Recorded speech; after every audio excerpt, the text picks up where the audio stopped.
What's up, guys? I got the pencil here, back for another edition of 3-Minute Thursdays, and let's get right into it, because we have a lot going on this week. So, number 1, Seraph of the End. Now, here's the thing, I'm just going to complain quickly about monthly manga real quick. This chapter was a whole bunch of filler just to get to the end point of Ashura Tepes, I believe that's her name, or, hold on, let me just check real quick. It was basically waiting for the Queen of the Vampire, Cruel Tepes, I don't know why I forgot her name.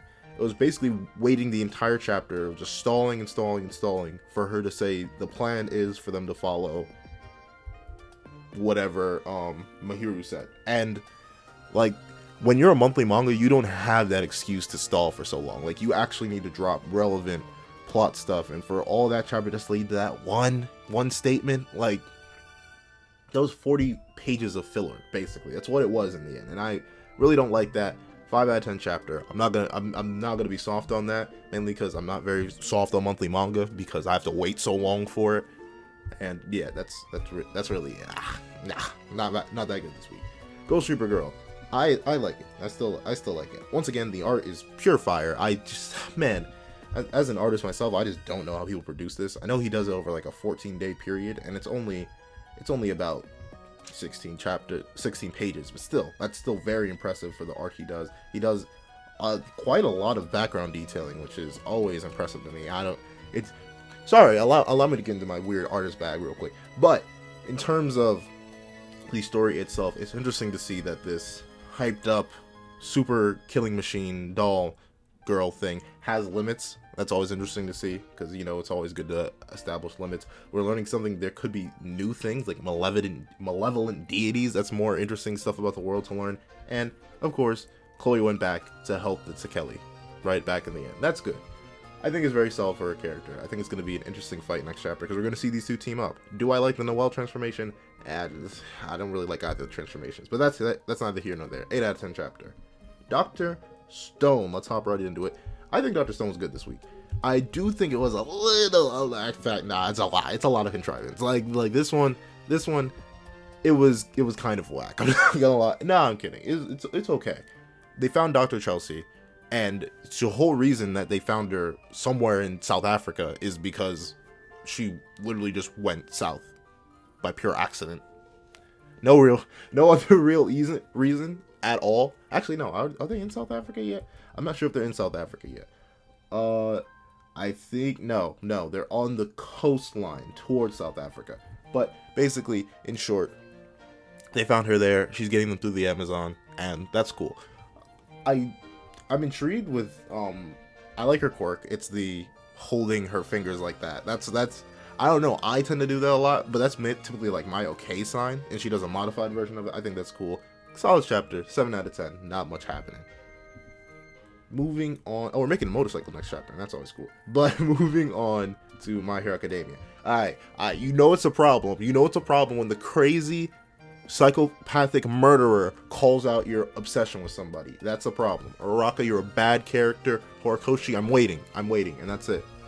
I'm not getting my hopes up. I want to get my hopes up. I want to get hyped. I want to get hyped for next chapter. But I know Horikoshi. So he showed me Hado. He showed me Hado fighting Shigaraki, which seems like it's going to be an amazing fight, especially since Shigaraki's massively weakened. But I don't trust it. I really don't. I seriously don't. You want a good prediction video? Go watch the Red Cloaks prediction video about chapter 290. Because chapter 290, the way he talked about it sounds hype. The way everyone's here, it seems hype. But I don't trust it. If Ida dies, darn it, Horikoshi. But in short, that's really it. I hope to see Hado finally straighten her waves. I feel like that's character. I feel like that's a character thing that we didn't get in the overall arc when she was introduced, and we still don't know her hero name. Horikoshi, give us her hero name, please. Let's just, man, I just want more. I want more. Moving on. Oh, that's it's a 6 out of 10 chapter because of the Uraraka mess. It's disgusting to me. Moving on to Mashle, Magic, and Muscles. This series is just fire. Like, I don't know, like, it's very fast paced, I can tell, because Lord Abel flipped, but it's still impressive. Like, looking at what happened, like, he's realizing that Abyss actually cared for him, because no one else cared for Abyss in his life due to his eye, and his mother's, you can show them a greater kindness came back in, that, you know, it's tying back into his mother, and the way that he's willing to fight against his superiors now with the help of Mash, someone who he was just fighting to kill, or well, fighting to defeat. And all that is so impressive, and the way the chapter, like, I wish I looked at chapter really hard, and I can't see where Mash would have hopped into the thing's mouth. However, I can get, I literally can't see it, but the twist at the end where the big puppet gets destroyed and the big guy's like, haha, you couldn't do anything, and Mash leaps through the puppet and clocks him in the face. Quality, easy 9 out of 10 chapter. I love the flip. I don't know, when villains work with heroes, it's always amazing to me, especially when it comes out of nowhere, because it's a forced situation. Moving on to Undead Unloved.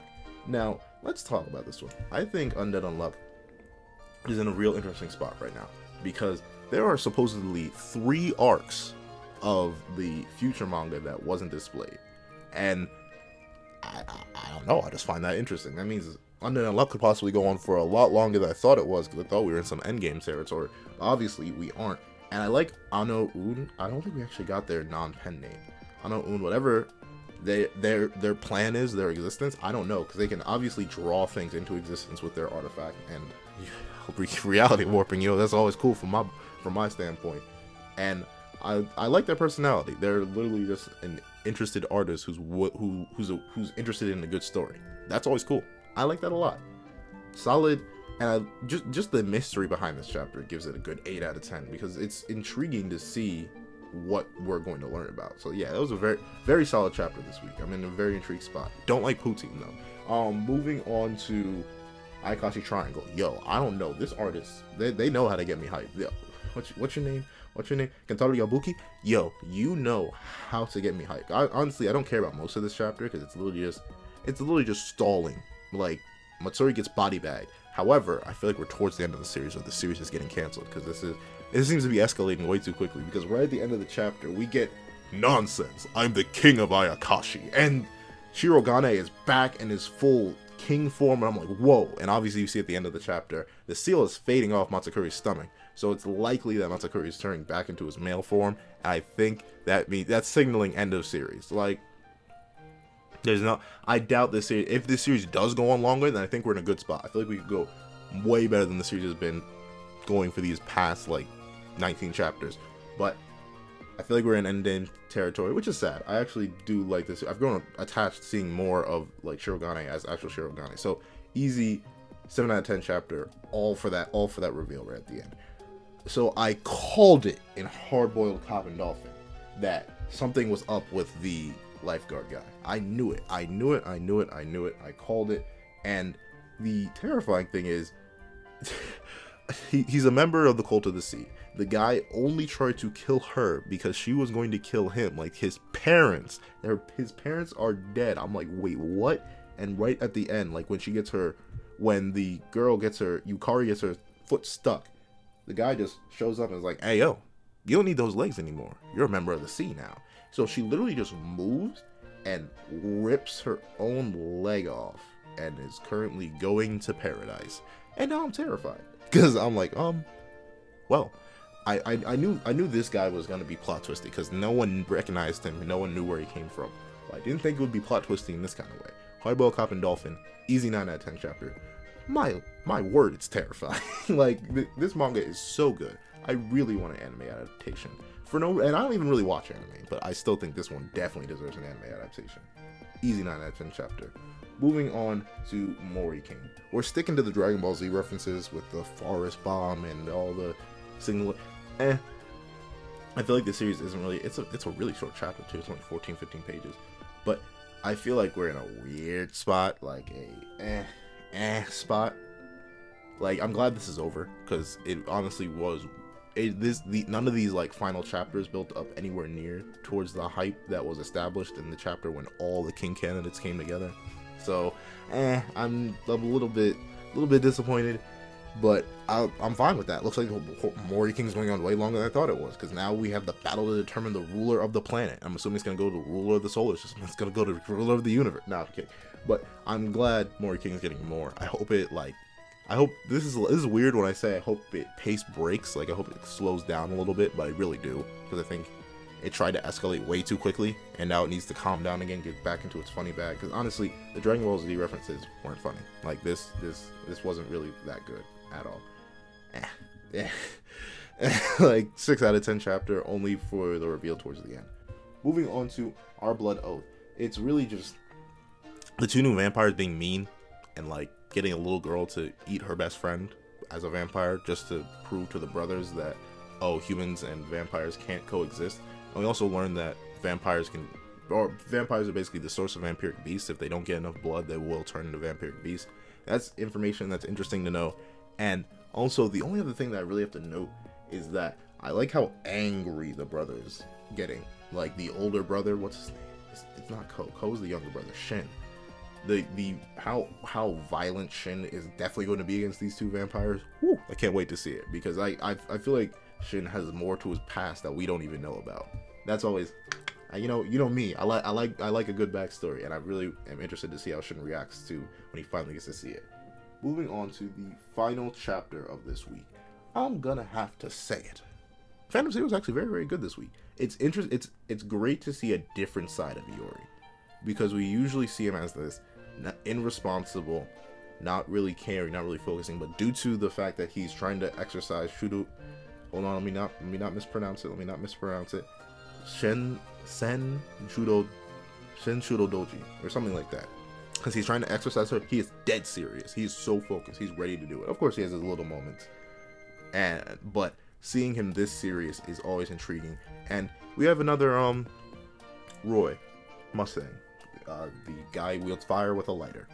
That's cool. I think a very solid chapter.